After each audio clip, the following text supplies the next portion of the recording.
दोस्तों, इस वीडियो को ज़रा भी मिस मत कीजिएगा। आपको मालूम होगा कि प्रधानमंत्री कुछ दिन पहले अमेरिका सहित विदेश यात्रा पर थे। तब यहाँ पर विपक्ष ने कई मजबूत मीटिंग्स की थी और मोदी को हराने की कवायद शुरू की थी। लेकिन मोदी ने अमेरिका से वापस आते ही जो भ्रम अस्त्र अपने इस्तेमाल किए हैं और उनको जिस प्रकार से प्रकाशित किया है और समाचार पत्रों में जिस तरह से आया है, जब सबके सामने आया है, उसे आप सुनकर हैरान रह जाएंगे कि 2024 को जीतने के लिए मोदी की रणनीति कितनी साफ, सटीक और स्पष्ट है।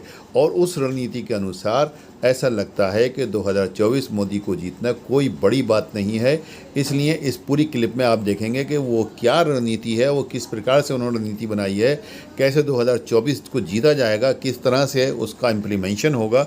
ये सब चीज़ें आपको इस छोटी सी वीडियो में ज़रूर सुनने को मिलेंगी, लेकिन शर्त यही है कि आप इसका एक फ्रेम भी मिस मत कीजिएगा। दोस्तों, मैं आरिफ खान एक बार फिर क्राइम एक्सपोजर न्यूज़ रूम से आपके सामने नए मुद्दों और ताज़ा खबरों के साथ।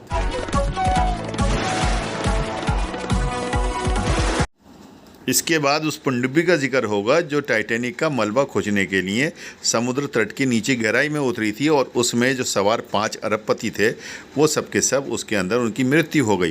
पनडुब्बी के फट जाने से उन सबकी मृत्यु हो गई, जबकि वो पनडुब्बी कोई मामूली पनडुब्बी नहीं थी। उसमें सवार होने वालों से 2-2 करोड़ रुपए सिर्फ 8 घंटे के लिए गए थे। उस 8 घंटे का सफ़र था पनडुब्बी का, लेकिन वो किस तरह से डूबी, कैसे क्या हुआ, ये पूरी कहानी आपको आगे इस पूरी क्लिप में सुनने को मिलेगी, देखने को मिलेगी। बस इसको बिना स्किप किए पूरा देखिए। त्योहारों का सीज़न है, ईद, श्रावण मास, कांवड़ को लेकर के रामपुर पुलिस प्रशासन अलर्ट है। देख सकते हैं कि सड़कों पर तमाम पुलिस अधिकारी मौजूद हैं। ये रामपुर सीओ सिटी और एडिशनल एसपी साहब देख सकते हैं। इसके अलावा रामपुर के अलावा भी तमाम तहसीलों में और तमाम और जगहों के पर भी रामपुर पुलिस प्रशासन ने सड़कों पर मार्च किया और लोगों में ये संदेश दिया कि शांतिपूर्वक अपने अपने त्यौहार को मनाएं और शांति को बनाए रखें। रामपुर पुलिस प्रशासन हमेशा से शांति व्यवस्था बनाए रखने के लिए अग्रिम भूमिका में रहता है।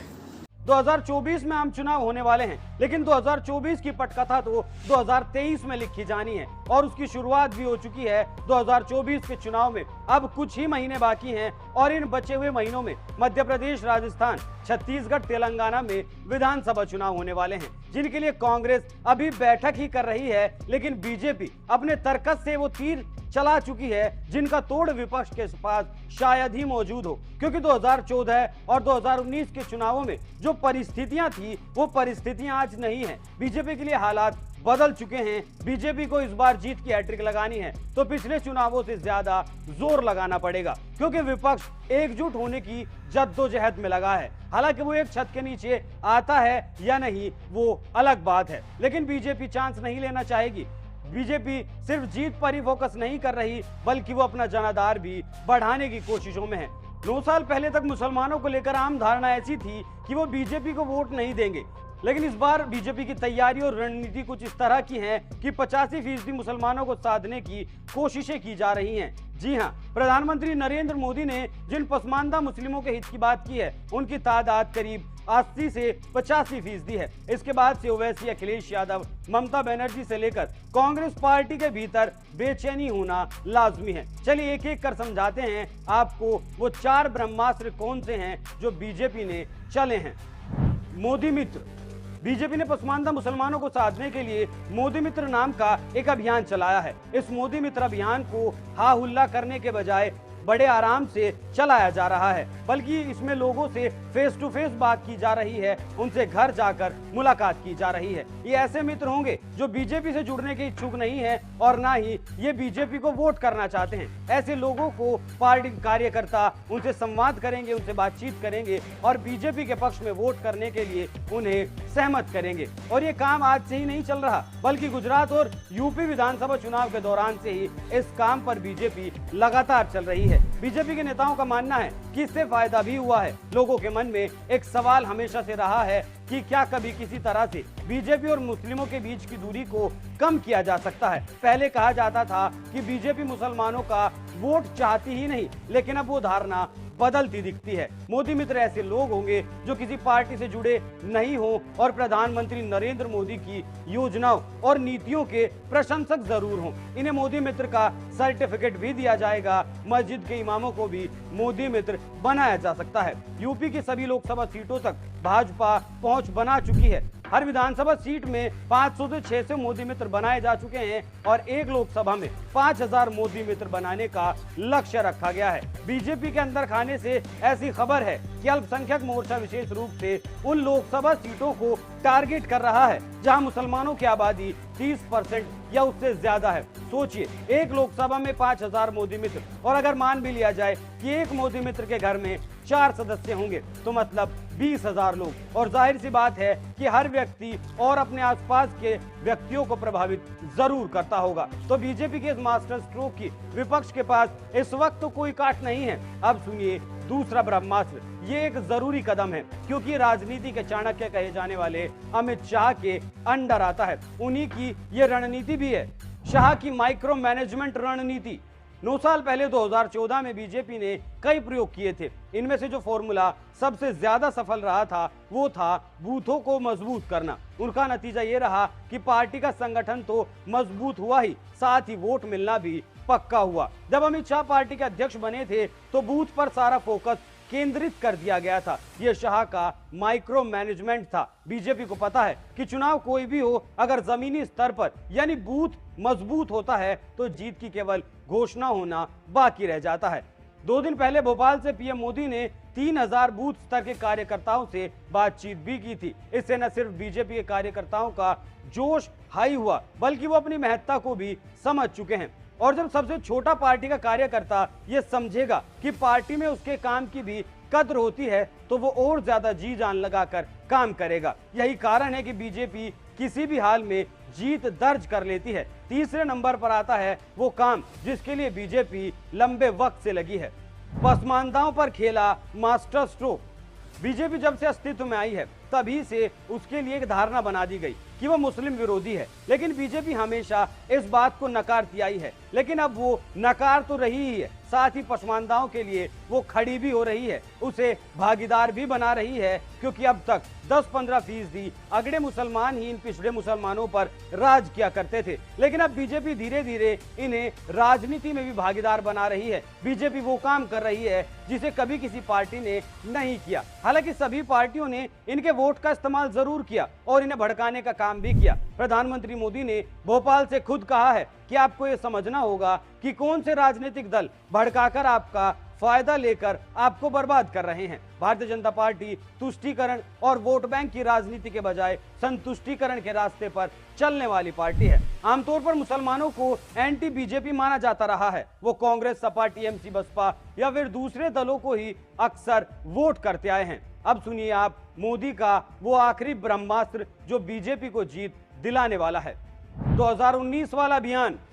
बीजेपी हर मुमकिन कोशिश कर रही है जिससे वो इस बार जीत की हैट्रिक लगा सके। मोदी के करिश्माई चेहरे के बूते इस बार फिर से बीजेपी काम पर लगी है। मोदी के 9 साल पूरे होने पर उसने एक अभियान चलाया है, संपर्क से समर्थन। पार्टी इस मुहिम के जरिए ठीक उसी तरह 2024 की जमीन तैयार कर रही है जैसे उसने 2019 में किया था। बीजेपी अध्यक्ष जेपी नड्डा हो या फिर रक्षा मंत्री राजनाथ सिंह, सभी बड़े नेता और मंत्री शहर शहर जा रहे हैं। मशहूर हस्तियों से भाजपा नेताओं की मुलाकातें हो रही हैं। रैलियों में मोदी सरकार के विकास कार्यों की रिपोर्ट रखी जा रही है। आपको याद होगा कि 2019 के चुनाव से पहले भी पार्टी ने संपर्क फॉर समर्थन लॉन्च किया था। इस बार भी बीजेपी के प्रचार का ये अहम हिस्सा है। बीजेपी अल्पसंख्यकों को साधने के लिए मोदी मित्र अभियान छेड़ चुकी है। संपर्क से समर्थन के तहत पार्टी के राष्ट्रीय अध्यक्ष से लेकर सीएम और जिला स्तर के नेता लोगों से मिल रहे हैं। गृह मंत्री अमित शाह की माइक्रो मैनेजमेंट वाली रणनीति को भी बीजेपी भुना रही है। इसलिए मेरा बूथ सबसे मजबूत अभियान भी शुरू कर दिया गया है। इस बीच प्रधानमंत्री नरेंद्र मोदी ने यूसीसी और पसमानदा मुसलमानों के मुद्दे को जिस तरह से उठाया है उससे संकेत साफ है कि 2024 के चुनाव में बीजेपी किस तैयारी में जुटी है। पीएम ने संकेत दिया है कि चुनाव से पहले यूनिफॉर्म सिविल कोड पर फैसला लिया जा सकता है, जिस पर ज्यादा अड़चन भी नहीं आनी चाहिए, क्योंकि सुप्रीम कोर्ट खुद कई बार बोल चुका है। मोदी सरकार अगर चुनाव से पहले देश में सिर्फ यूसीसी भी लागू कर देती है तो उसके लिए ये बहुत बड़े फायदे का सौदा होगा, और वो जो उसका जनाधार टूट रहा है इस कदम से उसे वो तो वापस मिलेगा ही, और उसकी जीत पर भी मोहर लग सकती है। अब तो सीएम केजरीवाल की पार्टी भी यूसीसी के मुद्दे पर बीजेपी के साथ आ गई है। यूसीसी मोदी का ऐसा दांव है जिस पर विपक्ष अगर ऐतराज जताता है तो वो फंसता है, और अगर साथ आता है तो वो फंसता है। क्योंकि सीधे तौर पर अगर कहूं तो देश के मुसलमान को यूसीसी से दिक्कत है, और मुसलमान भी भारत के विपक्ष का वोट बैंक है। तो विपक्ष इस वक्त चारों खाने चित नजर आ रहा है। मोदी के कुछ ऐसे फैसले हैं जिनका विपक्ष के पास कोई तोड़ नहीं है। दोस्तों, टाइटैनिक जहाज़ के बारे में तो पूरा विश्व जानता है, और टाइटन पनडुब्बी के बारे में भी जान चुके हैं लोग। ये देख रहे हैं, ये 5 अरबपति लोग हैं जो इस पनडुब्बी में थे, और पनडुब्बी का ब्लास्ट हुआ और ये सबके सब मृत्यु हो गई, इन सबकी मृत्यु हो गई। इसके पीछे क्या कहानी थी, क्या राज था, वो आपको इस पूरी वीडियो में पता चलेगा कि आखिर इसके पीछे क्या कारण थे। और सबसे बड़ा इसके अंदर में आपको ये मालूम होगा कि एक दाऊद नाम का जो अरबपति है, जो मुस्लिम अरबपति है, लंदन का रहने वाला, उसका बेटा सुलेमान दाऊद जो 19 वर्षीय है केवल, वो अपने बाप के साथ इस पनडुब्बी में क्यों था, जबकि डेथ वारंट के ऊपर साइन किए गए थे वहाँ पर, और ये मालूम था कि 50-50 चांस है, 50% बच सकते हैं और 50% मौत हो सकती है। तो ऐसे में एक बाप अपने 19 साला बेटे को क्यों साथ में लेकर गया? इन सारे जवाबों को देखने के लिए ये क्लिप ज़रूर देखिए पूरी। इस पनडुब्बी में सवार लोगों से न सिर्फ 2 करोड़ की प्रति व्यक्ति किराया वसूलती थी, बल्कि एक कॉन्ट्रैक्ट साइन कराती थी जिसे डेथ कॉन्ट्रैक्ट कहा जा रहा है। ऐसा इसलिए क्योंकि इस कॉन्ट्रैक्ट को इस सफर पर जाने वाले हर व्यक्ति को साइन करना अनिवार्य था, और कई पन्नों के इस कॉन्ट्रैक्ट में पहले पन्ने पर ही मौत होने का जिक्र 3 बार था। सोचिए इस पूरे कॉन्ट्रैक्ट पर कितनी बार जान का खतरा होने को लेकर आगाह किया होगा, लेकिन फिर भी ये 5 कारोबारी इसमें मौत के साइन करके सवार हो गए।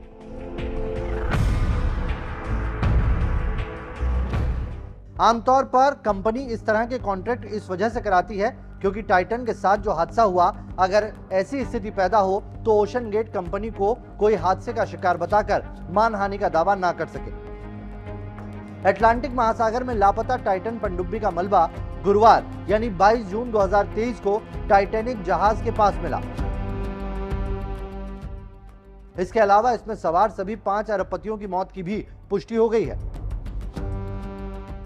इस बात की जानकारी टाइटन पनडुब्बी के आधिकारिक ट्विटर हैंडल पर एक दुखद संदेश के साथ ओशन गेट कंपनी ने दी है।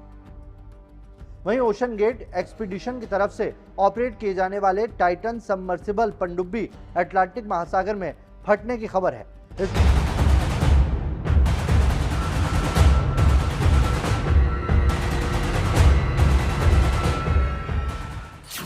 टाइटन सबमर्सिबल पनडुब्बी हादसे से जुड़ी 10 बड़ी बातें।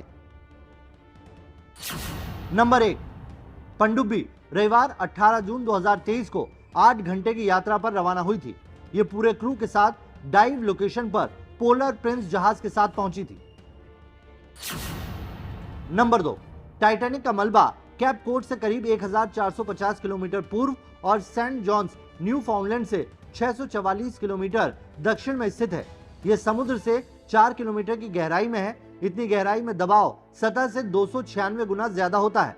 इस दबाव को झेलने के लिए खास पनडुब्बी चाहिए होती है। टाइटन खास इसी के लिए डिजाइन थी। इसे कार्बन फाइबर से बनाया गया था।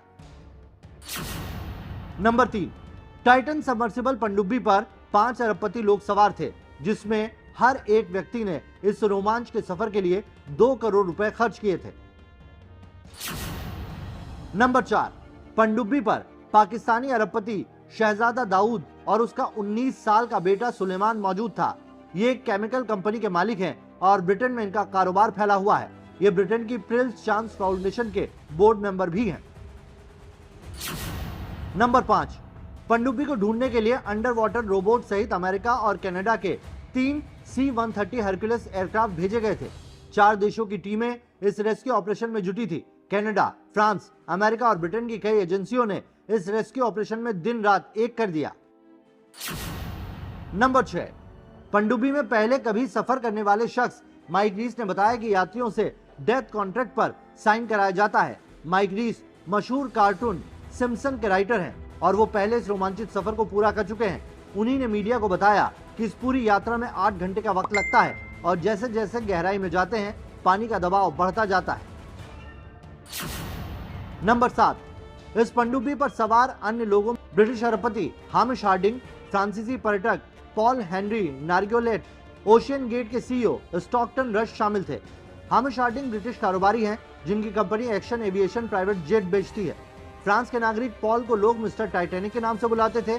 1987 में पहली बार टाइटैनिक का मलबा उन्हीं ने खोजा था और स्टॉकटन रश इस कंपनी के मालिक, फाउंडर और सीईओ थे। इनकी पत्नी के पूर्वज टाइटैनिक के यात्री थे, जिससे इन्हें ओशन गेट का आइडिया आया।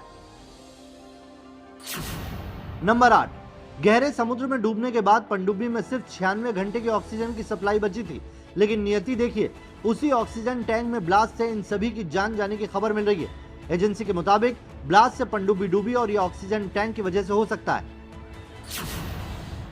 नंबर 9, फ्रांसीसी पर्यटक पॉल हेनरी नार्गोलेट ने 35 साल तक की थी टाइटैनिक को लेकर रिसर्च। वो फ्रेंच नेवी में थे और उन्हीं ने टाइटैनिक को ढूंढा था। उन्हें लोग मिस्टर टाइटैनिक कहते थे। उन्हें समुद्र में सतह या गहराई में किसी भी लोकेशन को ढूंढने में महारत हासिल थी। पॉल से कई ऐसे लोग संपर्क करते थे जो किसी खास जगह या खजाने की तलाश में होते थे। नंबर 10, सबमर्सिबल में अन्य पनडुब्बियों की तुलना में बिजली का भंडार सीमित होता है।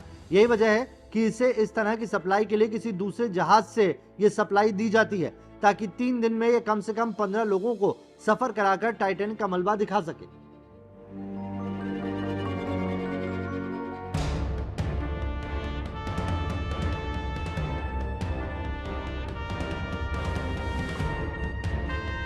अप्रैल 1912 में रात के समय टाइटैनिक बर्फ के पहाड़ से टकराकर नॉर्थ अटलांटिक ओशियन में डूब गया था। इसके मलबे को 1985 में ढूंढा गया था। ओशन गेट नाम की एक कंपनी है जो लोगों को पनडुब्बी में बिठाकर टाइटैनिक का मलबा दिखाने समुद्र में लेकर जाती है। 18 जून को अमेरिकी कंपनी ओशन गेट की यह पनडुब्बी टाइटैनिक का मलबा दिखाने के लिए अपने सफर पर निकली थी। टाइटैनिक का मलबे तक पहुंचने, वहां घूमने और फिर वापस आने तक का टूर करीब 8 घंटों का रहता है। इसमें 2 घंटे टाइटैनिक के मलबे के पास तक जाने में खर्च होते हैं। 4 घंटे पनडुब्बी मलबे के आसपास का नजारा दिखाती हैं। समुद्र के भीतर जाने के कुछ ही घंटे बाद टाइटन पनडुब्बी से संपर्क टूट गया था। लापता होने के 4 दिन बाद अमेरिका के कोस्ट गार्ड ने उसके मलबे को बरामद किया। अमेरिकी कोस्ट गार्ड ने कहा कि पनडुब्बी हादसे का शिकार हो गई है। इस विस्फोट और हादसे का शिकार हुआ टाइटन पनडुब्बी की एक्सक्लूसिव और खास वीडियो सामने आया है। आज का मलबा देखने समुद्र में मीलों नीचे गए अरबपतियों के रोमांच के सफर का दुखद अंत हुआ। पनडुब्बी के लापता होने के बाद अब सभी यात्रियों को मृत घोषित कर दिया गया है। दरअसल अमेरिकी नौसेना ने रविवार को एक तेज धमाके की आवाज सुनी थी। उसी दिन टाइटन सबमर्सिबल लापता हुई थी। अब कई दिन का सर्च अभियान चलाने के बाद भी जब पनडुब्बी का कुछ पता नहीं चल पाया, तो अब सभी यात्रियों को मृत घोषित कर दिया गया है।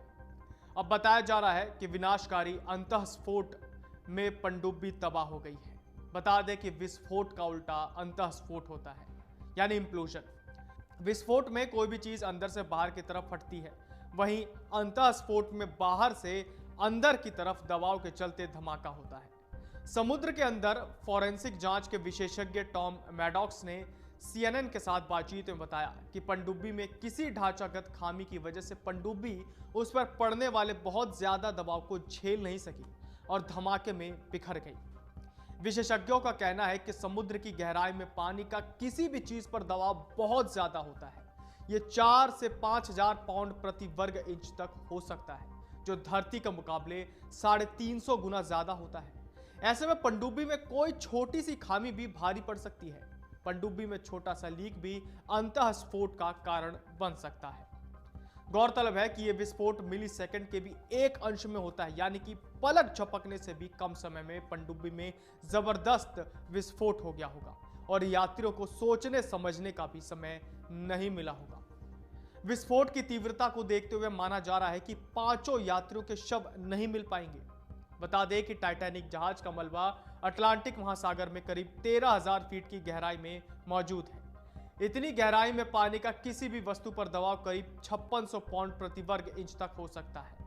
पनडुब्बी में किसी जगह विस्फोट हुआ होगा, यह अभी पता नहीं चल सका है। यूएस कोस्ट गार्ड ने गुरुवार को कहा कि वो आगे भी सर्च अभियान जारी रखेंगे, लेकिन मलबा मिलने की भी संभावना कम ही है। पूरा हादसा कैसे हुआ, इसकी टाइमलाइन का पता लगाने में समय लग सकता है। बता दें कि समरसिबल हादसे में मारे गए 5 यात्रियों में पाकिस्तानी मूल के ब्रिटिश अरबपति शहजादा दाऊद, उनके बेटे सुलेमान दाऊद, ब्रिटिश अरबपति हामिश हार्डिंग, फ्रांस के एक्सप्लोरर पॉल हेनरी और पनडुब्बी का संचालन करने वाली कंपनी ओशन गेट के सीईओ स्टॉकटन रश शामिल थे। इन लोगों ने कनाडा के न्यूफाउंडलैंड से 16 जून को अपने सफर की शुरुआत की थी। ये सभी लोग एक जहाज से पहले अटलांटिक महासागर में उस जगह पहुंचे जहां टाइटैनिक जहाज का मलबा मौजूद है। इसके बाद 18 जून को ये सभी यात्री समरसिबल से पानी के अंदर उतरे। सुबह 9 बजे ये लोग समुद्र की गहराई में उतरे और सुबह करीब 11:47 बजे ही पनडुब्बी का संपर्क टूट गया। पांचों यात्रियों को शाम 6:10 पर सतह पर वापस लौटना था, जिसके बाद शाम 6:35 पर बचाव कार्य शुरू किया गया। पनडुब्बी में 96 घंटे की ऑक्सीजन थी। गुरुवार को अथॉरिटीज ने सभी यात्रियों को मृत घोषित कर दिया और पनडुब्बी में अंतःस्फोट होने का खुलासा किया। टाइटन एक रिसर्च और सर्वे के काम में इस्तेमाल होने वाली पनडुब्बी थी, जिसमें चालक समेत 5 लोगों के बैठने की क्षमता थी। इसके अलावा लोगों को समुद्र की गहराई तक पर्यटन कराने के लिए भी पनडुब्बी का इस्तेमाल किया जाता था। टाइटेनियम और कार्बन फाइबर की बनी इस पनडुब्बी का ढांचा 22 फीट लंबा था और इसका वजन करीब 10,432 किलो था। यह पनडुब्बी 4000 मीटर की गहराई तक जाने में सक्षम थी। इस पनडुब्बी का प्रबंधन करने वाली कंपनी ओशन गेट का कहना है कि इस पनडुब्बी का व्यूपोर्ट इतनी गहराई तक जाने वाली पनडुब्बियों में सबसे बड़ा था। इस पनडुब्बी में 4 इलेक्ट्रिक थ्रस्टर्स लगे थे, जो पनडुब्बी को दिशा 3 नॉट की गति से चलने में मदद करते थे। पनडुब्बी का प्रेशर वेसल भी कार्बन फाइबर और टाइटेनियम का बना था, जिसमें 96 घंटे की ऑक्सीजन भरी होती थी। इस पनडुब्बी में एलन मस्क की कंपनी स्टारलिंक सैटेलाइट टेक्नोलॉजी का कम्युनिकेशन सिस्टम लगा हुआ था। हालांकि अभी तक यह साफ नहीं हो सका है कि पनडुब्बी का कम्युनिकेशन किन कारणों से टूटा। पनडुब्बी के हादसे की अन्य वजह इसमें पावर फेलियर या सब कम्युनिकेशन सिस्टम की दिक्कत हो सकती है। वीडियो अगर पसंद आई हो तो लाइक कीजिए, शेयर कीजिए और चैनल को ज़रूर सब्सक्राइब कीजिए ताकि डायरेक्ट नोटिफिकेशंस आप तक पहुंचते रहें।